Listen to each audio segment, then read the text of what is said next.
If you're planning to move to Canada in 2026 just because you think it's an easier backup plan to the United States, you're walking straight into a financial trap.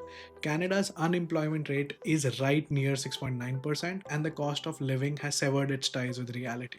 The government just slashed international students' arrival by nearly 50%, and the backdoor is officially closed. I'm gonna tell you the uncomfortable truth that your immigration agent, who's taking thousands of dollars from you, is intentionally hiding.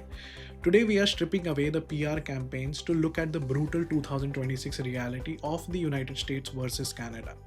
I'm breaking down the money versus sanity trade off, the Canadian disposable income trap, the dark reality of the culture today, and the only legal cheat code to get into Canada this year. If you want a corporate career and actual wealth, you need to hear this before you pack your bags. Let's start with money because numbers don't lie. The United States pays significantly more, period. Whether you're in tech, finance, or engineering, a corporate job in Texas or California will pay you 30 to 50% more for the exact same role in Toronto or Vancouver. And that is all before the currency conversion even kicks in. But here's the trade-off: sanity. To get that US money, you're entering the H1B visa lottery. Notice I use the word lottery. It doesn't matter if you have a master's from MIT or a job offer from Google, your entire life, your home, your career are left up to a randomized draw. If you lose your job on an H1B visa, a 60-day ticking clock starts. You either find a new sponsor in 2 months or you're deported. It's a psychological pressure cooker that even the best of the best employees are not able to handle. Canada, on the other hand, pays less but buys you peace of mind. The path to permanent residency here is a point based, thought through system which is called the Canadian Experience Class and Express Entry. If you have foreign work experience, strong English, and Canadian education, you don't need luck. You just need enough points. But before you call Canada utopia, remember this: finding a corporate job to get that required Canadian experience is a really difficult job right now because the Canadian job market is a bloodbath. Which brings us to our biggest shock for newcomers, the disposable income trap. When people compare US and Canada, they usually just look at the rent in New York versus rent in Toronto. That's a rookie mistake. You have to look at what's left in your bank account at the end of the month.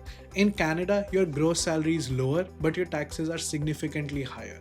Yes, that funds our universal healthcare system, which means a broken arm won't bankrupt you like in the US, but it will be heavily deducted from each and every paycheck. On top of that, Canada is a land of monopolies. We have very little corporate competition. Three telecom companies control your cell phone internet rates, making them some of the highest on the entire planet. A handful of corporate grocers control the food supply. You will be making less money, taxed at a higher bracket, and paying double for what Americans pay for the same data plan and basic groceries. The US dollar simply stretches further, and if your goal is aggressive wealth building in your 20s, the Canadian math is deeply unforgiving. Now let's talk about culture. You've probably heard the analogy: the US is a melting pot, but Canada is a bit different. In the US melting pot, the expectation is assimilation. You go there, you adapt to the American corporate culture, and you become an American. Canada's culture is different. Canada encourages you to keep your own culture, your language, and your traditions.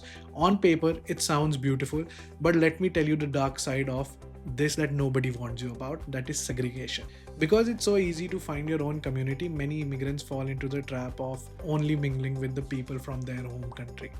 You move to an enclaved suburb, you buy groceries from the same home country you belong to, you speak your native language, and you rent from the landlords from your own ethnicity. Now you would ask me, why is this a problem? Because Canadian corporate job market runs on who you know.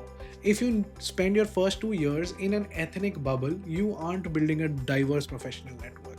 When you apply for corporate roles, you have no local references outside your own enclave. This makes you really comfortable, but the comfort is the absolute enemy of the career growth which you need here. Finally, let's address the elephant in the room: the 2026 Canadian government crackdowns. If you're watching an older YouTube video telling you to just grab generic 2-year business diploma from a random strip mall college to get your postgraduate work permit, stop. That backdoor is slammed shut. For 2026, Canadian government has implemented a strict cap of 400,000 total study permits, with new arrivals dropping to around 155,000. The government is extensively pushing the temporary resident population down by to just 5%. The era of easy unvetted entry is dead. But there's still one cheat code left. In 2026, if you're coming to Canada, you need to aim for a master's degree or a PhD at a public designated learning institute. Under the new 2026 rules, master's and doctorate students at these DLIs are explicitly exempt from provincial attestation letter, requirement that is bottlenecking everything else. The government sees graduate students as a vital part of this economy, so they're waving you past the finish line.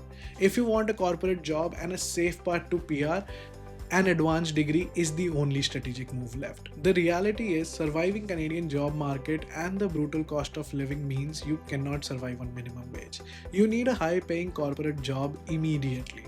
But how do you get one when every recruiter demands Canadian experience that you don't have? I break down the exact ATS resume hacks and corporate networking strategies you need in the next video. Click on it and stop submitting applications into the void and start getting your interviews. Hit subscribe button if this reality check saved you from a bad decision, and I'll see you all in the next one.